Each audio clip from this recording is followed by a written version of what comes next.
Bueno, entonces, visto el tema anterior, ahora queremos mostrar algunas aplicaciones de las derivadas parciales de orden superior. Vamos a mostrar entonces, primero la ecuación de onda. Segundo, vamos a mostrar una ecuación de transferencia de calor. Y tercero, hablaremos sobre la ecuación de Laplace. Y por último, pues terminaremos el tema con una clasificación de las ecuaciones diferenciales donde aparecen segundas derivadas parciales. Bueno, primero vamos a hablar entonces de la ecuación de onda. Supongamos que una cuerda flexible se tensa entre dos puntos del eje X. Por ejemplo, se toma X igual a 0 y X igual a pi, que por conveniencia se hace para una demostración posterior, que no viene al caso en esta presentación. La cuerda entonces adopta una forma y igual a f de x en el plano xy y a continuación se suelta. Observemos acá, es una cuerda conectada entre los puntos 0 y pi. La cuerda le efectuamos una fuerza, ¿sí? Adopta esta forma y luego la liberamos para que la cuerda empiece a vibrar. Aquí este problema vamos a analizar exactamente qué está ocurriendo en un diferencial de cuerda de ancho delta x. Para obtener la ecuación del movimiento entonces hacemos varias hipótesis de simplificación. La primera es que la cuerda vibra transversalmente, es decir, esta cuerda no se va a mover de manera horizontal. Es decir, la coordenada x en cada momento, en cada punto de la cuerda es constante y por lo tanto la coordenada y solo depende de x y del tiempo t. O sea, la coordenada en y va a depender de la axis a x y del momento en el que esté mirando. O sea, y es una y de xt. O sea, es una función de dos variables, en las variables x y la variable t.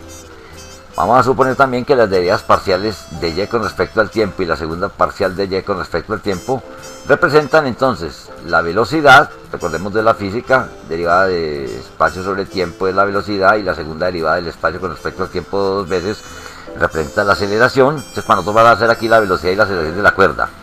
Y tercero, que las vibraciones de la cuerda son relativamente pequeñas. Por lo tanto, si θ es pequeño, este seno de θ es aproximadamente igual a θ, o seno de θ también es aproximadamente igual a la tangente de θ.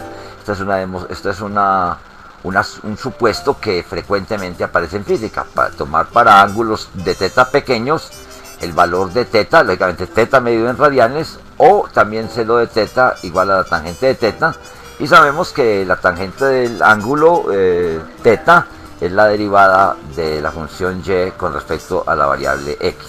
Consideremos el movimiento de un pequeño trozo de cuerda en equilibrio que tenga una longitud x. Observemos acá este pequeño trozo delta x va a estar sometido a una fuerza T1 en este extremo, T2 en este extremo. Si la cuerda no se está moviendo horizontalmente es porque las componentes horizontales de estos vectores T1, T2 se eliminarán y solamente quedará una resultante en la dirección transversal, o sea, en la dirección del eje Y. Supongamos además que la densidad lineal de masa, es decir, masa por unidad de longitud es m igual a un m de x. La masa del fragmento de cuerda será entonces m por delta x. Y por la segunda ley de Newton, fuerza igual a masa por aceleración, podemos aplicar F igual a m por delta x, que es la masa, por la aceleración, que es la segunda derivada parcial de y con respecto al tiempo dos veces. Si la cuerda es flexible, la tensión T será una T de x en cualquier punto y es tangente a la cuerda, como se observa en la gráfica anterior. En esta gráfica observamos que la tensión T será tangente a la cuerda en cualquier momento. La componente de y, pues, de esta tensión será T seno θ y por lo tanto la fuerza F que actúa sobre el trozo de cuerda está dado por la diferencia de los valores de T seno θ en los extremos del fragmento de cuerda, es decir, la fuerza es el delta de T seno θ, o sea, las componentes verticales. Recordar pues que se supuso que la cuerda solo vibra transversalmente, por lo cual las componentes de la fuerza en la dirección de x son 0, ya lo habíamos mencionado. En consecuencia podemos escribir entonces F, segunda ley de Newton, de esta manera: delta de T seno θ igual a m por delta x, que es la masa. Recuerda que esta m representa la masa por unidad de longitud, y multiplicada por la longitud pues me da la masa, y por dy de 2y de t2, que es la aceleración. Utilizando la tercera hipótesis de simplificación, tenemos entonces que delta t tangente teta. Recuerda que la tercera hipótesis hablaba de que para teta pequeño seno es igual a la tangente. Me quedaría que esto sería entonces delta de t tangente teta y es igual a m delta x segunda derivada parcial de y con respecto al tiempo. Dividiendo por delta t en ambas partes obtendríamos esto: delta de t de y de x sobre delta x igual a m2 de y t2. Y si tomamos el límite cuando delta x tiende a 0 en el primer miembro, se convertirá en la derivada, ¿sí? Aplicando la definición de la derivada, y obtendremos entonces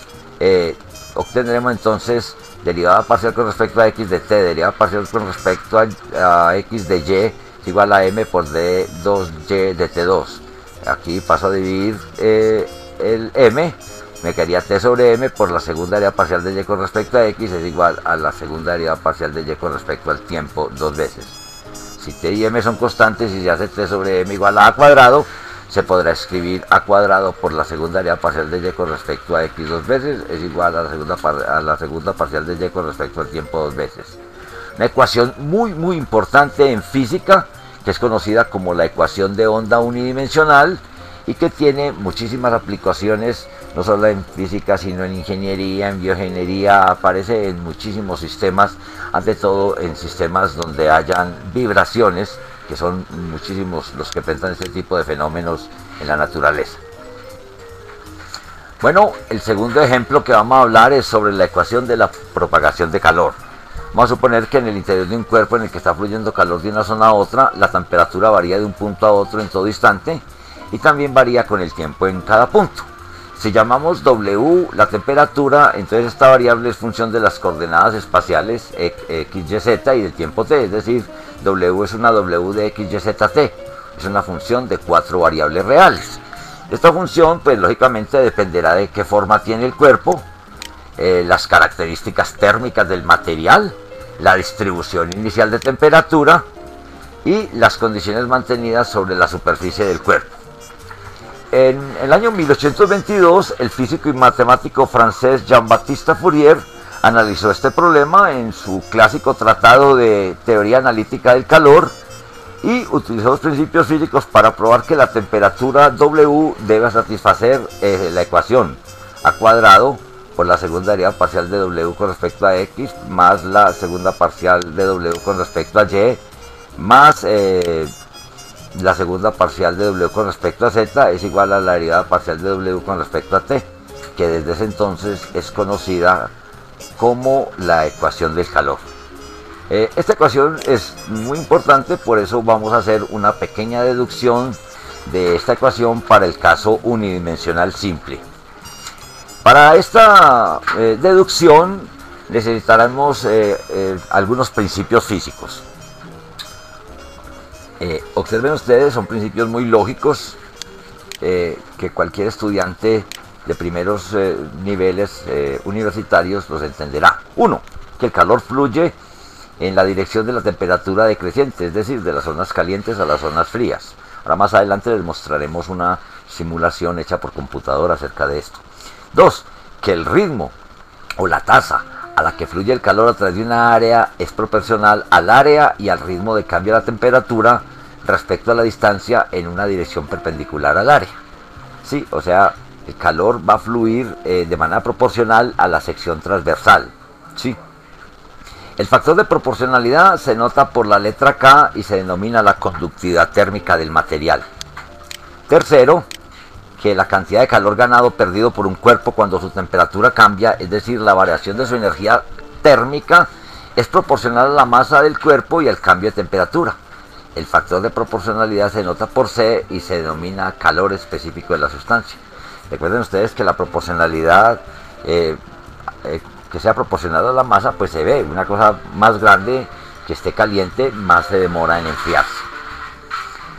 Consideremos entonces el flujo de calor a través de una varilla delgada, cilíndrica, de área transversal A, cuya superficie lateral está completamente aislada. O sea, vamos a suponer que por acá, lateralmente, no va a tener ningún flujo de calor.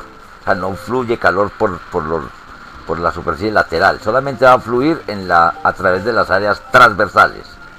Supongamos entonces que debido a que la varilla es delgada, la temperatura es uniforme en cualquier sección transversal del cilindro. O sea que En cualquier sección transversal hay una distribución uniforme de temperatura. Por lo tanto, la temperatura es función solo de la coordenada x y del tiempo t, es decir, es una w de xt, una función en dos variables. La tasa o el ritmo de cambio del calor en una sección transversal, en una sección delta x de la varilla, se puede examinar así. Miremos. O sea, por ejemplo, la densidad igual al delta m sobre a por delta x, o sea, masa por unidad de volumen. Aquí tenemos a por delta x, es el volumen de esta rebanada de varilla. La densidad de varilla, que sea ρ, y delta w, el cambio de la temperatura en el punto de x durante un intervalo de tiempo delta t. Entonces, teniendo en cuenta el principio físico mencionado anteriormente en C, recordemos el principio mencionado en C, que dice que la cantidad de calor ganado o perdido en un cuerpo cuando la temperatura cambia de la variación de su energía térmica es proporcional a la masa del cuerpo y al cambio de temperatura. ¿Sí? Entonces, con base en esto, la cantidad de calor almacenado en la sección de la varilla o la rodaja durante este tiempo es delta H igual a C por delta M por delta W, que es igual a C por ρ por A por delta B por delta W sobre delta T. Y la tasa de almacenamiento de calor es aproximadamente, la tasa es el delta H sobre delta T igual a C por ρ por A por delta X por delta W sobre delta T. Si se supone que no se genera calor en el interior de la sección por otros procesos químicos eléctricos y que ella gana calor solamente por el flujo que penetra por sus caras, la tasa a la que fluye el calor en la rodaja por la cara izquierda es, según el principio anunciado en B, menos K por A por dW de X, calculado en el punto X. Este signo negativo se debe al principio enunciado en A de que de tal manera que esa cantidad resulta positiva si CW de X es negativa. De manera análoga se calcula el ritmo al que el calor fluye por la cara derecha, así. Recordemos que estamos aplicando el principio de que el calor fluye de las zonas más calientes a las más frías. Por la cara derecha tendríamos entonces K por A por dW en X más delta X. De esta manera el ritmo total del flujo de calor es el de la cara derecha menos más el de la cara izquierda, sería K por A por dW de X en X más delta X menos K por A por dW de X en X, igualando esta expresión con la tasa de almacenamiento de calor anteriormente calculada, la que ya habíamos calculado anteriormente, la tasa de almacenamiento de calor que la habíamos calculado acá. Entonces tenemos, igualándolas, vamos, entonces aquí sacamos el factor común K por A, cancelamos esta con esta de acá, el K, pasamos a dividir el C por el calor específico por la densidad, y observemos acá cómo nos queda la definición de la derivada, pero de la función derivada parcial de W con respecto a X, ¿sí? Tomando límites cuando delta X tiende del término a la derecha y límite cuando delta tiende a 0 en el término de la izquierda, se puede obtener entonces que K sobre C por ρ por la segunda derivada. Mire que aquí estamos calculando, aquí tenemos la segunda derivada porque estamos aplicando la definición de la derivada a la función derivada de W con respecto a X. Entonces tenemos la segunda derivada, es igual a la derivada parcial de W con respecto al tiempo. Haciendo pues K sobre C por ρ al cuadrado, se puede escribir A cuadrado por D2 dW sobre D2 dW de X2, o sea la derivada, la segunda derivada de W con respecto a X dos veces es igual a la derivada de W con respecto al tiempo. Esta ecuación es la ecuación unidimensional del calor, del flujo de calor. La tercera y última aplicación que mostraremos en esta presentación es, arranquemos con esto, si en la ecuación generalizada del flujo de calor, o sea, la ecuación del flujo de calor en tres dimensiones que ya la habíamos mencionado, ¿sí? A cuadrado, mire que aquí aparecen las derivadas parciales con respecto a X, las segundas derivadas parciales con respecto a X, Y, Z, y la temperatura no depende del tiempo. Llamamos W a la temperatura en estado estacionario y la ecuación se reduce a, si la temperatura no depende del tiempo, esta derivada dará 0 y nos quedaría entonces que este paréntesis de acá, conformado por la suma de las derivadas segundas parciales con respecto a X, Y, Z, es igual a 0. Si se introduce el operador nabla al cuadrado, ya hemos hablado del nabla de la función, ahora vamos a hablar del nabla al cuadrado, que es un operador conformado por las derivadas, el operador segunda derivada parcial con respecto a x, y, z, denominado el laplaciano. Esta ecuación anterior se puede escribir como nabla cuadrado de w igual a 0. Así como está escrita acá, nabla cuadrada w igual a 0, es conocida como la ecuación de Laplace, en honor al matemático francés Pierre-Simon de Laplace, quien investigó muchas de sus aplicaciones, por ejemplo, al trabajar problemas de potencial, ya sea potencial eléctrico o potencial gravitacional. Se resuelven muchos de esos problemas aplicando la ecuación de Laplace. Así, el potencial eléctrico en un punto P debido a una distribución continua de carga, o el potencial gravitacional debido a una distribución continua de masa, pueden ser hallados aplicando nabla cuadrado de B si es potencial eléctrico igual a 0, o nabla cuadrado de U igual a 0 si es potencial gravitacional.